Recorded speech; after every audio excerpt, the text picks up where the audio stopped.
What's up, everybody? Good morning. Trey Griggs here with Beta Consulting Group, and you are here for episode 76 of Standing Out, a daily podcast about sales, marketing, and leadership powered by Beta Consulting Group. Going to have a fabulous show today, but it is hump day midweek. We got a few more days left this week, so make sure that you're getting after it, pursuing excellence today in everything that you do. If you would, take a moment and check us out over at betaconsultinggroup.com. See what we're doing for companies to help them build their brand. That's what we're all about. It's helping companies build their brand, tell their stories, message, content creation, all that good stuff. We'd love to help you out. So just fill out a form. We'll be sure to follow up with you on that and give us a little feedback on the website. We're always looking to improve and get better at what we do as well. And Morgan's already in the comments, says, "Oh, look, I'm playing Wii Sports." That's not a Wii Sport racket, Morgan. That's a real racket. That's the real deal. So I just want to have a little fun here as we get started.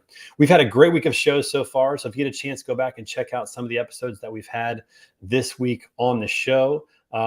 Started out on Monday, had a great conversation with my good friends, Matt Leffler and Chris Horton. That was one of my favorite episodes we've had so far. Yesterday, I had a chance to talk to Michael Myers, the Director of Business Development at World Business Chicago, about how they're working with transportation companies to enhance the view of Chicago from an economic perspective. Today, my good friend Shannon Breen's coming on shortly.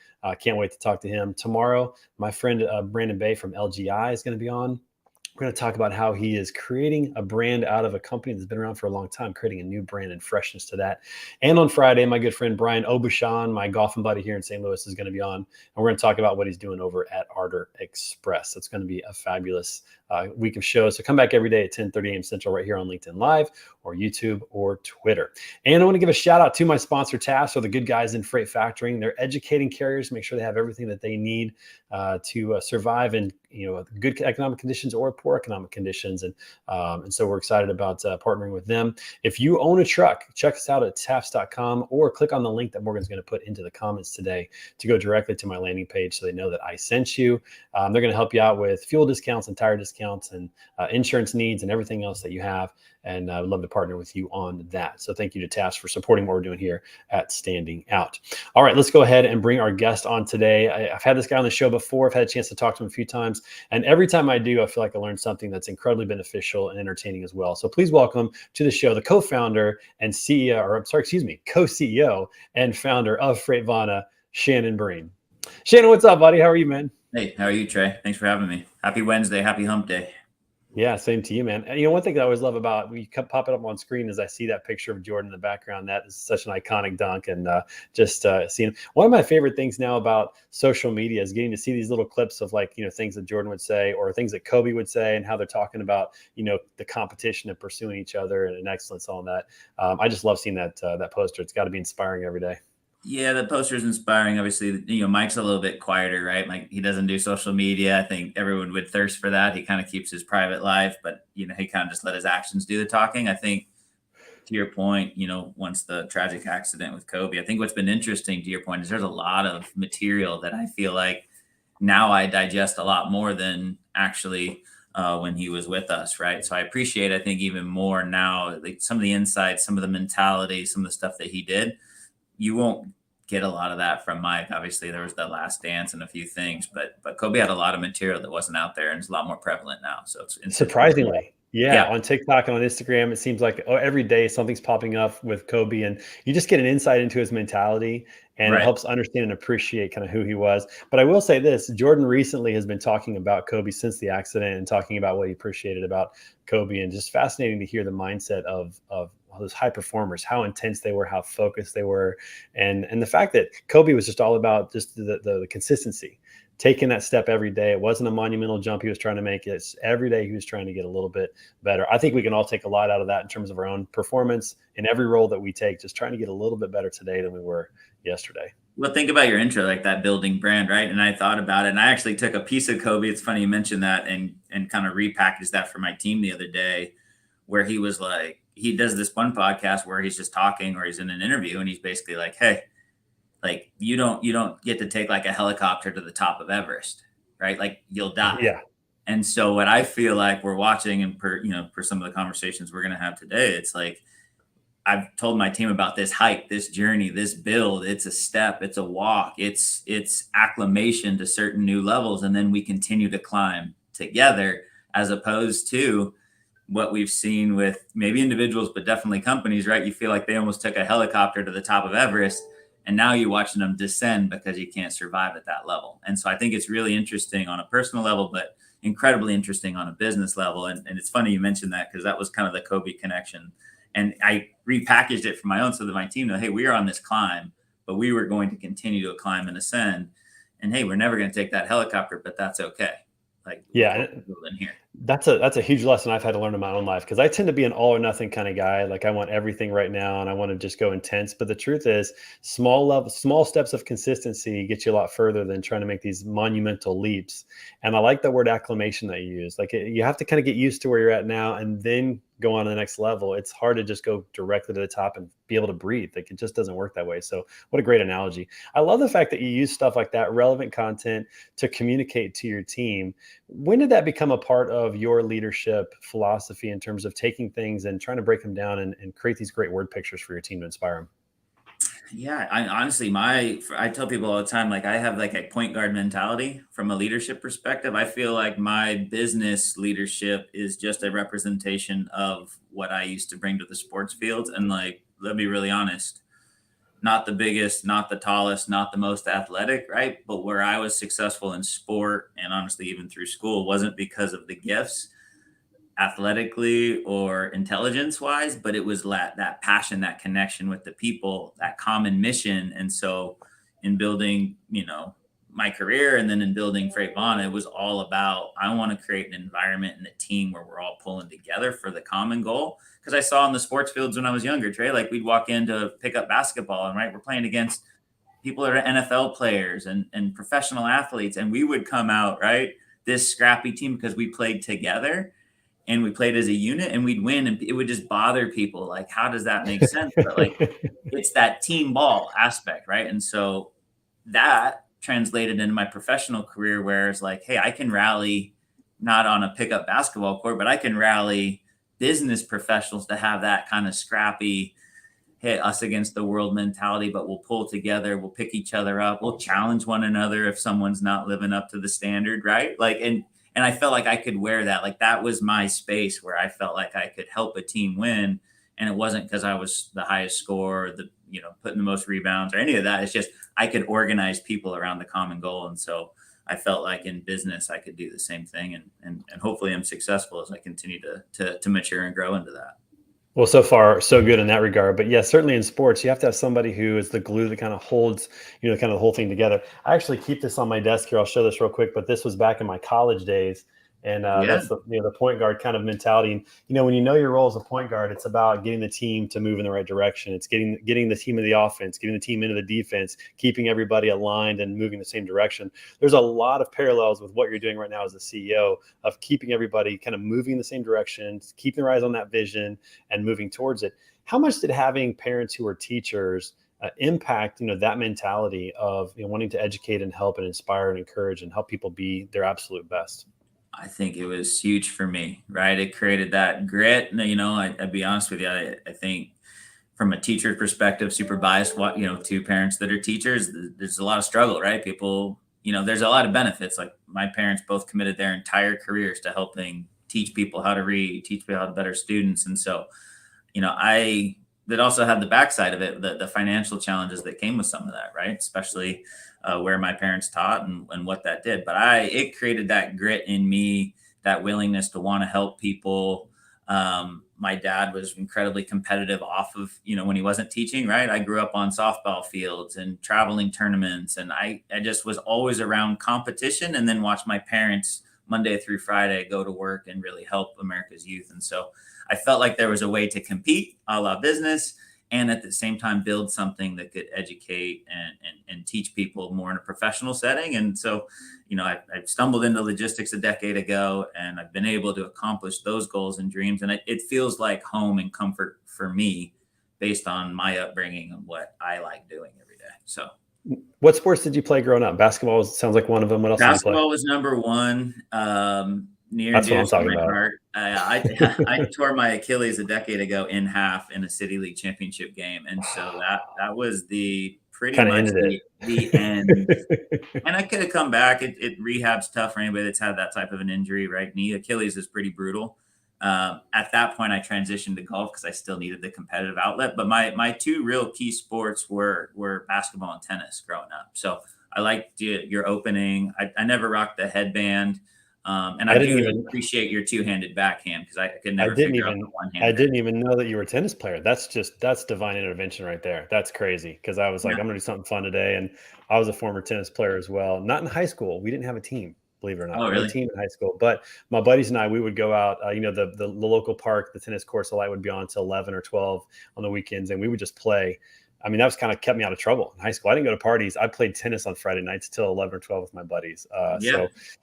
Pretty funny. But I wouldn't go for that backhand today. It probably wouldn't be very effective. I'll be honest. I Yeah. haven't played in a while, unfortunately, but Some that's holes all in right. that backhand. There's some holes in the game, that's for sure. Hey, Scott Watanabe, Freight Sensei, thanks for watching today. Dan Penrod, thanks for being on there. Dan says MJ and Kobe held their teammates accountable to make them the best versions of themselves. Never asked them to do something they wouldn't do themselves. Dan, I love that clip where Michael says, you might think I'm a tyrant, but I would never ask my teammates to do something that I wasn't willing to do myself. And, certainly from a leadership perspective, Shannon, when you think about leading your team now, one word that you mentioned as we were prepping for this or phrase, I should say, was servant leadership. And I love that because I think too many leaders or people get into leadership positions and they think that somehow they've made it and everybody's there really to make their life happen or to make them successful. And Mhm. the opposite, it couldn't be more opposite than that in terms of what's actually true. How do you think about leadership from the standpoint of what Dan said about, holding teammates accountable, wanting them to be the best version of themselves, inspiring them to do that? I mean, employment is a voluntary thing. They don't have to work for Freightvana, right? So how Yeah. do you think about that whenever you think about leading your team and being a servant leader? I think number one, and this is just a human deal, whether you're a business owner, you're a CEO, and what you see is funny is like as you become a boss or in corporate America, right, where I've spent a significant amount of time, there's a high prevalence of ego, right? I think in everything that you do. And so if you look at the way businesses work via ego or professionals work via ego, it's very interesting as you take a step back and look at it, how people kind of approach it, right? Because once it's the title and the role, and then the compensation comes, most people lose sight of the fact that, quite honestly, you're nothing without your team, right? Go back to the point guard mentality. How many games are you going to win by yourself? How many Yeah. games are you going to win without the big man rebounding and putting in the defensive work? How many wins are you going to have without the guy that can hit the open three in the corner? So at the end of the day, it's not ever about you. But I think in business, we lose sight of that. And people just really have a hard time, both as an organization and individually, keeping their ego in check. So I think where, like Dan mentions that Kobe quote, I think they're accountable. Kobe doesn't care that he's the highest paid player on the team. Kobe doesn't care he's one of the top players in the world. That's not his thing, right? Like that's all ego driven. That's not, he wants to win championships and why he can hold himself accountable to his team and lead a team, because it's not about his next payday. It's not about his Nike contract. Like all that stuff comes with it, but that's not what drives him. And I think too often leaders get a little bit mixed up on what the target goal is, what they're really trying to accomplish, and it becomes too much about me, right? Ego, personal, what their accomplishment goals and desires are, and they lose sight of all the people that are making that commitment to make that a reality for them. And I think the greatest leaders don't ever lose sight of that. And honestly, it's more about their team and that rally and that mission than it ever is about their personal accomplishments. Yeah, and I think if you look at the greatest players or the greatest coaches, there's a common thread there that it's not about them at all. And I mean, if you think about somebody like Michael Jordan or Kobe Bryant or Tiger Woods, if you ask them who's the greatest of all time, they don't say themselves. They would never say themselves. They understand that they could be a great player. They won championships, but they couldn't do it without their team. And they can't compare, Michael Jordan can't compare to Oscar Robertson. They never played against each other, right? So they have this perspective, I think, that the ego is really, taken out of it in some cases. The ego is there in a healthy way. They're confident.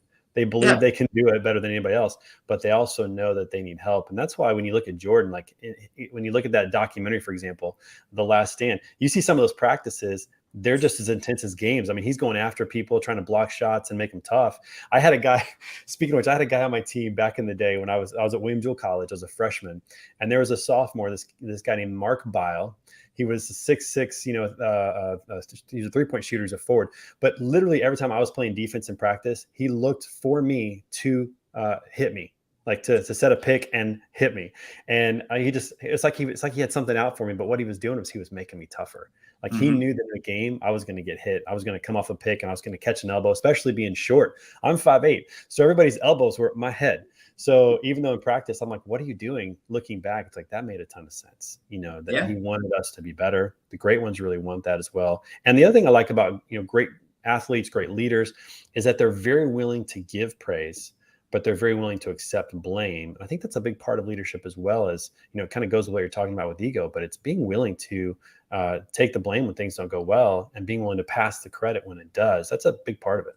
Well, it's mirror time, right? Are you willing to look in the mirror, right? We've been talking about companies and stuff, and I think there's some interesting correlations, right? There's a lot of companies out there. There's like kind of two things that really bother me. And you're watching it happen in the news, right, Trey? Companies are having to let people go.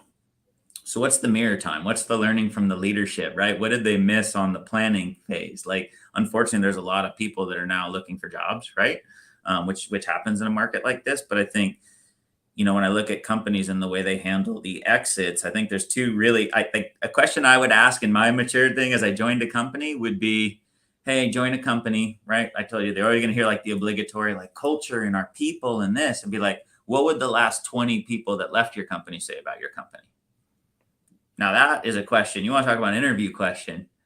That's a special interview question, right? Because now you're all cards on the table. Like that's the mirror time. Like what did the 20 people that left your company, what would they say about your company? Now, most corporations, most businesses are like, whoa, hold on. Like that's uncomfortable. And hey, the other thing I've seen is they rationalize, right? So we talk about companies building brands and people. I have seen in my career so much rationalization that takes me back to like high school, right? It's like we all had buddies or we all had friends and they were all in love one week. And then as soon as they broke up, how much trash and dirt and like, oh, that person wasn't that good. It's just hilarious. And I watch companies do it today. It's like people leave and then you've got the leaders be like, yeah, but we're going to be better off. And you're like, but you're not learning. Two things never happen. You never got that person's opinion. You're definitely not digesting it because you don't want to hear it. And now you've rationalized that you're better off without them. Like, so who's bringing the level of like, where's the mirror time? Where's the learnings for your organization? And that's where I think a lot of companies are absolutely failing because they don't want to hear the information. So they don't get the information and then they rationalize it away. Hence they never improve. And that is a terrible way professionally to operate, in my opinion. And from a culture brand building perspective, that is awful as far as a platform to build your infrastructure on. Yeah, and I agree with that. And Graham asked the question: are companies using the current popularization of layoffs to justify doing this sale? It's possible, but I think when you think about these exit interviews or the lack of exit interviews and getting information, here's what I believe to be true. If you want to be great, then you want to be evaluated, you want to be criticized, you want to get feedback. If you don't really want to be great, you want to steer clear of that. You really don't want to hear that. And Yeah. as you said, you want to justify all your decisions. And it's funny, like if you let an employee go and you brag about it, it's like, but you picked them, you actually hired them. Like what does that say about you that you hired them, then you fired them, and now you're going to talk bad about them? To me, Yeah. it's more a reflection of them than it is of the employee. It is. It is. And I think there's, and I know there's some people that are heavy on the non-competes and they get that aspect, but there's stages even before non-competes that are toxic, right? For a brand or a build. And part of that conversation, right? Hey, we're going to let people go. But hey, just so you know, if you talk bad about us, like our lawyers will be calling you. Once again, what are you Yeah, emoting right. about your deal, right? Or hey, we're going to do all these layoffs, right? But we're going to do it just days before the new interns show up because we don't want them to see. You don't want them to see what? Like you're the Right, one laying exactly. off your workforce. Like you don't want the interns to know what it really is. Like what do you?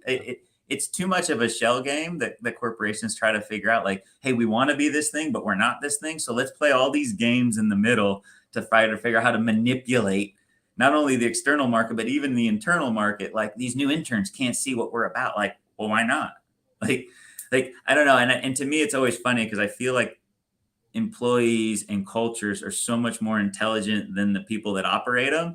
That when people feel like they're like out gaming the system, the reality is the reality, right? And so people are very smart, people are very intuitive, and there's this interconnectedness between social media and just corporate cultures that you are not going to be able to manipulate that thing into people believing something that isn't. But yet I still watch these CEOs and leaders of companies try. And to me, it's sad. And honestly, it leaves a lot to be desired. So It's a very short-sighted way of running a company, like just thinking about the near term and what's happening right now. And it's not a long game play in terms of building a brand, like you said, building a culture. And I think that a lot of leaders, the game right now is raise money, grow your valuations, get an exit, and who cares about what happens, to what at that point. Let somebody else clean up the but mess. why? Because that one person accomplished their one goals, or maybe a small handful of people are accomplishing their goals. And so that's the opposite of servant leadership. That's like, hey, Complete me opposite. and this upper crust will win no matter what. And hey, whatever happens, happens. That's not really like, we're playing a different game. I think that's where, especially during these challenging times economically and even as an industry, I think, like any other market, the cream will rise to the top. The people on the height, the people that have the right planning, the people that have the right caliber, the people can still attract other people, and people have business models that can support it. Hey, you're going to look back 2 years from now and be like, yeah, there was a down cycle like there has been for the last, 20 years in trans, but the strong will survive. And these are who the winners are coming out of those types of markets. So, as somebody who is really focusing on trying to be a servant leader, and I'm sure you don't get it right all the time, you'd say that yourself, but trying No. to move in that direction, how do you approach moments like this where there is unease right now in the labor market? Like it was on fire, and now people are kind of looking around going, well, what's going to happen here? Maybe they have a friend who got laid off, or just seeing these stories of, Tesla's laying off 10% now and all those that have happened. How do you approach that as a leader in terms of like reassuring your team and leading them in confidence in a moment like this? Yeah, we're really transparent with where we're at, where we're trending. It also doesn't hurt, Trey, when other people are firing and you're doing, I don't know, we probably have 8 interviews this week, right? So like as you're interviewing people, people are like, oh wow, this thing, right? I'm reading this, but this company is The like, we are opposite, built in a counter, right? different way. So we're bringing people in, we're sending out offer letters, like we are still on that hike because we built it for that mission. So I think that just the actions you mentioned earlier, like the actions speak louder. Hey, we're okay, this and that, but hey, you don't see a single person in here. We're a growth company, but now we're not hiring. Like I could either own that, or I could be realistic of where we're at. And hey, we're still moving on with our path and our plan. And so I think when the people see that, it gives them confidence that, hey, we're sharing, we're open, I'm seeing it. Like this is what's happening. There's no back door, there's no curtains, so to speak, of like, oh, and here's the real joke, right? There's no joke here. Yeah, and I think leaders fall into the trap too much where they feel like they either have to have all the answers or they can't be honest and transparent when things are not going well. Like they've got to make everything look good. I truly believe that people respect a leader who will say, hey, here's the truth. Here's where we're at. Here's our warts. Here's where we're struggling. Here's what we're trying to get to. But this is the reality of the situation. And just being honest about that, I think it pays, again, it's the long game mentality. I think it pays dividends and it builds that trust. You earn that respect of people that say, hey, they're going to at least tell me the truth. They're going to tell me where it's at. And even if, like, I know as a leader, I don't have all the answers. Man, sometimes I come up with problems and I share them with my team. And I'm like, I don't know the solution here, guys. I just want you to know that we're going to figure it out, but I do not at this moment know what it is. That's a scary thing for a lot of leaders to be able to admit, I think. Yeah, think of who your bosses are though too. Like I think that's the superpower of having a private company, right? Where you can chart the course, because I don't have to answer that to anybody, right? But working at a publicly traded company, like, oh no, we've got to tell the shareholders every quarter what our story is. As soon as you say the word Right. story, it's like, oh, so there's a reality and then there's a packaged reality, right? Or let's say Yeah. you're private, but you've got VC investors and now you answer to them, right? Well, are you telling them a story, but then there's a reality, there's this dichotomy, there's this separation, right? Yeah. There's There's a a gap there. synapse Right. between the reality. It's like, and I've watched that happen where it's like, what story? We get story. There shouldn't be the story should be the reality, but you find people that are constantly clamoring to show up in a different light than the reality. And I think that's where, companies that have capital partners or shareholders, or bad leaders, they fall into those traps. Yeah, and the story's not a bad word in and of itself, but story and reality need to match up. And I think that's where you guys are really trying to get to with Freightvana, and the brand that you're trying to build is the story you're trying to tell, and the reality of what everyone in your organization is feeling really is the same. It's synonymous. What's been, most effective about building a brand? I mean, you guys have been going just for a year. Congratulations by the year. I think last Thank week you. or 2 weeks ago, you had your Yeah, a couple 1 year weeks ago. anniversary. Yeah, very cool. That's exciting to get to that 1 year mark. No doubt about it. What's been the benefit of being able to tell your story of the reality of Freightvana and what you're doing in terms of building your brand and what that's meant internally and externally in the market? For me personally, freedom and authenticity, right? I can show up. I don't have to, I have the freedom to be able to wear my heart on my sleeve, show up the way I want, show up for this team. To your point, hey, I screwed this up. There's literally zero ego about it. It's like, here's where we're going. So there's a freedom in that, right? Not a lot of red tape, which a lot of folks that watch this show or something, like you work for a big company or any company, there's a lot of times there's a lot of red tape. So I try to keep that to a minimum. Um, and then authenticity, just you can win together, you can lose together, you don't have to be the smartest. Like if you lose it hurts, if you screw something up it tastes bad. Like those emotions and feelings, which a lot of people kind of protect themselves from, because they're like, oh, but if I'm the leader and I fail and we lose, like what would that mean for my career? And like here, it's just like you don't even need to wear that. It's like if we lose, then we pick each other up and we go fight again, or we learn together. And so it's cool to sit in meetings and just feel like you could just go just full blown on the table, because I don't have to show up for anybody other than this team or myself. And that's where John and I just kind of love that freedom. So Yeah, and when you have that freedom and when you have that honesty and transparency, especially to admit when you make mistakes, when other people on your team make mistakes, which they will, right? Nobody's going to be yeah, perfect on your team. It gives them the freedom to admit it and deal with it, and then they can get better, and the whole team can improve and work on things. And I think sometimes we think that if we make mistakes, that it means the end, or that we're not going to be able to get through it. And I think that's what you're showing is, hey, we're going to make mistakes, we're going to learn, we're going to get through it.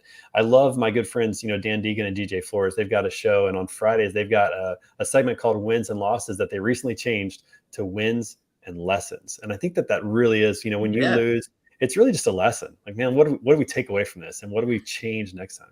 But think as you grow in most careers, like you take all of your losses and you're like shoving them underneath a lot of times, like the mat, right? Like everyone wants to show Yeah, up, right? It's like a reporting culture, right? We're going to show up for all the good reports, but we're never going to hold each other accountable or talk about the losses. And like, look at sports teams, right?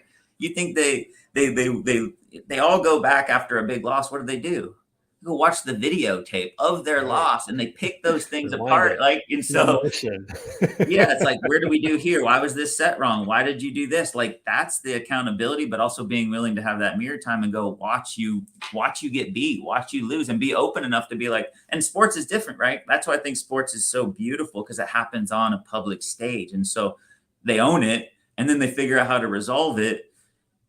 And it's funny, like we all watch sports and we love the aspects of that, but then you watch business and you're like, "But who watched the game tape of last week? Like, who was the players that didn't need like?" And you, yeah, we don't call them out. That hey, that's rude. You're like, but that's how like the most Right. productive, competitive alpha athletes on the planet operate. Why is that weird in corporate? Like that's odd to me. Yeah. Well, again, I think it goes back to what we said at the beginning. It goes back to ego. It goes back to kind of that protective mentality of kind of protecting ourselves from and shielding ourselves from those types of things. But like you said, like we talked about, the people who really want to be great, they want to evaluate, they want to be critiqued, they want to see, what they did and try to improve upon it. Like, why was my foot this way, not that way? Why did my hand go up here and not when I'm trying to block, whatever it is? Like they're looking at the minutest detail to try to get better. And that's such a great lesson for all of us to think about and to welcome that, to say to our team, hey, if you notice me doing something that's not productive or you think I could do better, let me know. Like giving people permission to do that and just really striving for greatness and being better. I think that's great. Radical candor. If people like assess their team's radical candor with one another, you sit around the table, are people having those discussions, or is it a kind of this like top of the like, hey, let's give you all the stats, let me tell you what worked, let me excuse away what didn't, like, is it just kind of like a report out, right? Or is it radical candor? Like Yeah. radical candor versus report outs are completely different things. And so it'd be just as you're a leader or you're in a meeting and you sit around the table, like what level of radical candor comes to light? What do you see? And I think that would be a very interesting thing, whether you're an employee sitting in an office or you're a leader running a meeting. Like just do a radical candor assessment. We've got a gal on our team, Sherry Hobbs. Like she's like a culture guru, right? She helps us a ton, but like that's her number deal. Like, and if we don't live up to it, she like literally raise her hand and call us out on it. And I think that's important to have people, right? That are willing to Yeah. raise their hand in a meeting and be like, hey, that doesn't work for this reason. Now, what are we really saying? You know, it's like, Yeah. okay, like you have people in the moment challenging that. And she knows that she's not going to get fired or terminated because you're, offended. Like this offends me personally. I'm the leader. How dare you talk to me that way? Like there's that when you create that culture, it's so healthy and so productive. When you don't, it's so toxic and nobody wants to talk, and it's just terribly unhealthy. So I love that phrase, radical candor. We're going to end with that today. I can't believe we're already 30 minutes. This just flies by every time you're on the show, man. It's just such good content. I love hearing you talk. I hope you'll come back again and be on the show and continue to share your incredible wisdom and your experiences at Freightvana and be with us. And maybe we'll have to get out and play some tennis. When's the last time you played tennis? Has it been a while? My 19 and 17-year-old play, so I try to hang on for dear life and hold Nice. my own. As they both played for their high school teams, or my 19-year-old did. So yeah, let's play some tennis next time. We need to do that. That'll be great. Well, thanks for being on the show. Appreciate that. Everybody who's watched, thanks for being a part. Graham, Hayden, Joshua, Dan, appreciate you guys jumping in and sharing your thoughts. Make sure you come back tomorrow for episode 77 with my good friend Brandon Bay right here at 10:30. He's going to talk about how he's rebuilding the brand at LGI. The Freight Sensei jumping in there. Such good people joining the show. Appreciate you guys supporting the show as well. Shannon, thanks again for your time, man. We'll talk soon. Appreciate you, Trey. Thanks, See you, buddy.